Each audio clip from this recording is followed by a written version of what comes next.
বিসমিল্লাহির রহমানির রহিম। হে সমস্ত জগতবাসী, আজ আমি শামীম আলী চিশতি আপনাদের সামনে যে আলোচনাটি নিয়ে আসলাম, আমাকে কোনো ভক্ত, কোনো আশিক আমাকে জানাচ্ছেন যে আমি আল্লাহর পথে থাকার চেষ্টা করি, আল্লাহর ইবাদত করার চেষ্টা করি এবং মানুষের কিছু উপকার করার চেষ্টা করি।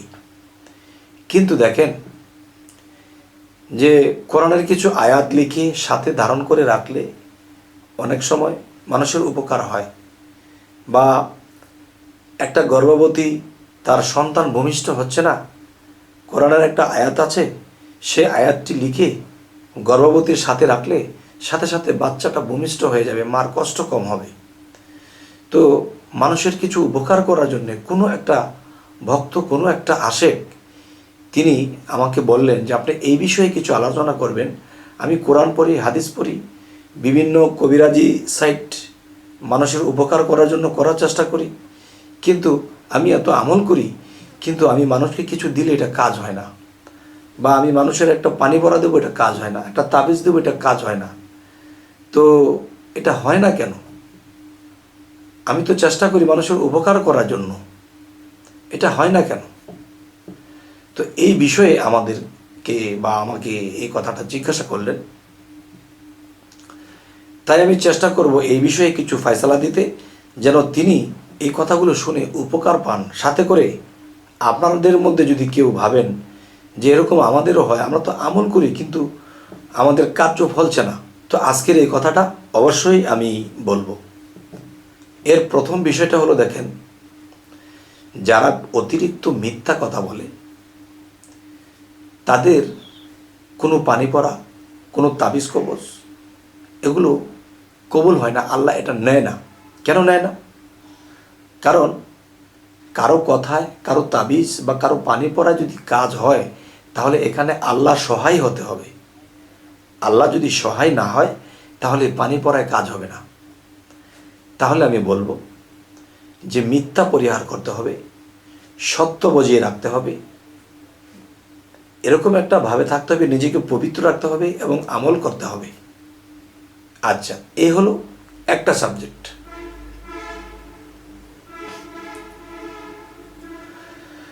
আরেকটা সাবজেক্ট হলো, দেখেন যে পৃথিবীতে ভালো কবিরাজ আছে, ভালো জাদুকর আছে এবং খারাপ কবিরাজও আছে।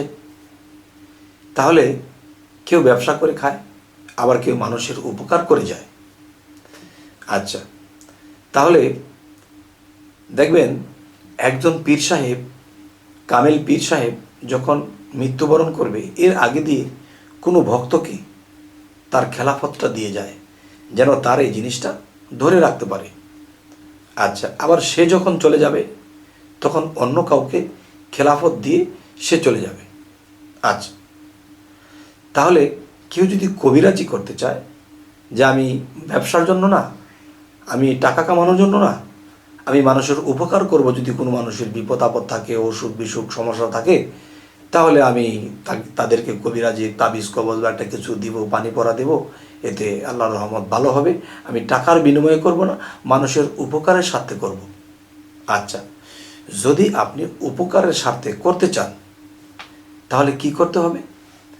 দেখেন, প্রত্যেকটা জিনিসের একটা ওস্তাদ লাগে। কলেজ ভার্সিটিতে যাবেন, যে আপনি পাস ফেল বা সার্টিফিকেট যদি লাগে, তাহলে আপনাকে সাইন করতে হবে, সাইন থাকতে হবে সেই কলেজের। সেই সাইন যদি থাকে, তাহলে আপনি একটা সার্টিফিকেট পাইলেন, এই সার্টিফিকেটটি দেখেই আপনি একটা চাকরি করতে পারবেন। তেমনি একজন পীর যখন চলে যায়, আরেকজনকে পীর বানিয়ে দিয়ে যায় যে আমি যা করেছি তুমি ঠিক এভাবে পরিচালনা করবে ভক্তদেরকে। আচ্ছা, ঠিক একজন কবিরাজ যে কবিরাজি করে মানুষের উপকার করে, এরকম কোনো লোকের সঙ্গ আপনাকে নিতে হবে এবং তাকে ওস্তাদ হিসেবে মানতে হবে এবং তাকে সালাম শ্রদ্ধা করতে হবে। যদি তিনি হাকিকতের কবিরাজ হন, পরোপকারী হন, খারাপ ভণ্ডের কথা বলছি না। আচ্ছা, তাহলে এরকম একটা লোক, এর পিছনে আপনি কিছুদিন সময় দিবেন, তাকে ওস্তাদের সম্মান দিবেন, আপনার প্রতি তার মায়া হবে। একটা সময় আপনাকে সে অর্ডার করবে যে তুমি এই তাবিজ কবজ পানি পড়া এটা সেটা তুমি মানুষের উপকারের জন্য দিও। যখন বলল দিও মানুষকে, তখন এটা কি হলো? এটা পারমিশন হলো। খেলাফতের মতো একটা পারমিশন হলো। তখন সে যদি কাউকে কিছু দেয়, তখন এটা কাজ করবে। 10টা দেবে, 7টা 8টাই কাজ করবে, হয়তো 2টায় দেশে দিক হতে পারে। 10টা দেবে 10জনকে, এতে 7টা 8টাই কাজ করবে। আচ্ছা, তাহলে এখানে বিষয়টা কি? আপনি কি বলেছেন যে এত আমল করি, মানুষকে একটা উপকার করার জন্য কিছু দিতে চাইলে এটা কাজ হয় না, বা নিজের জন্য একটা কিছু করবো এটাও কাজ হয় না, ফ্যামিলির জন্য কারো রোগ বালাই হয়েছে একটা কিছু দিচ্ছি, কাজ হয় না। কাজ এই জন্যই হয় না যে আপনি পারমিশন পাননি। তাই একজন কবিরাজ যদি আপনার নিকটে থাকে বা ভালো চরিত্রবান হয়ে থাকে, পরোপকারী হয়ে থাকে, তাহলে তার কাছে আসা যাওয়া করেন, তাকে সালাম শ্রদ্ধা করেন। একসময় সে আপনাকে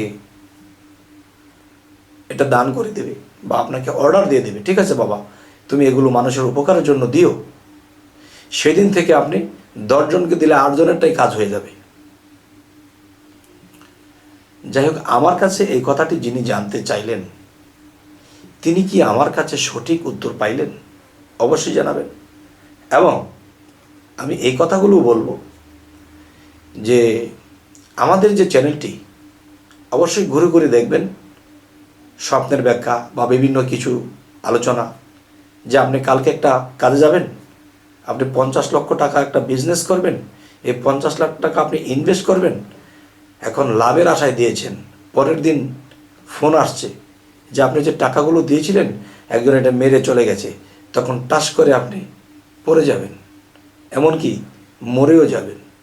তখন পৃথিবীতে থেকে কিন্তু ভালো কাজ করা যায়নি। তাই বলবো, আপনি কালকে এক জায়গায় 5 লক্ষ টাকা বা 50 লক্ষ টাকা ইনভেস্ট করবেন। এখানে ইনভেস্ট করলে কি আপনার ভালো হবে না মন্দ হবে, এটা আপনি আগে থেকেই আল্লাহর কাছে মোনাজাত করে বলবেন যে আল্লাহ তুমি আমাকে দয়া করে স্বপ্নে জানিয়ে দাও। তখন আল্লাহ স্বপ্ন একটা না একটা কিছু দেখায়, তখন স্বপ্ন আপনি বুঝেননি। আচ্ছা, না বোঝার কারণে এটা আপনি খেয়াল করছেন না, কিন্তু সেখানে 50 লক্ষ টাকা জমা দিয়ে দিয়েছেন, পরের দিন টাকা মার খেয়ে গেছেন। কিন্তু সেই স্বপ্নের মধ্যে আপনার কাছে কিন্তু খবরটা এসে গেছে যে বাবারে এটা দিও না, কিন্তু স্বপ্ন বুঝেননি, আর কোনো বুঝনেওয়ালার কাছে গিয়ে এটা বোঝার চেষ্টা করেননি। তাই আমি বলবো হে সমস্ত জগতবাসী, যে অবশ্যই আমাদের স্বপ্নের ব্যাখ্যা বুঝে চলতে হবে। যাই হোক, আজকের যে আলোচনাটি আপনাদের সামনে করলাম, সে আলোচনাটি আসলে আপনাদের কেমন লাগলো? যাই হোক, যেমনই হোক আমাদের আলোচনা যদি আপনাদের ভালো লাগে তো অবশ্যই সাবস্ক্রাইব করে রাখবেন, পরবর্তীতে যেন ভালো আলোচনা এনে দিতে পারি।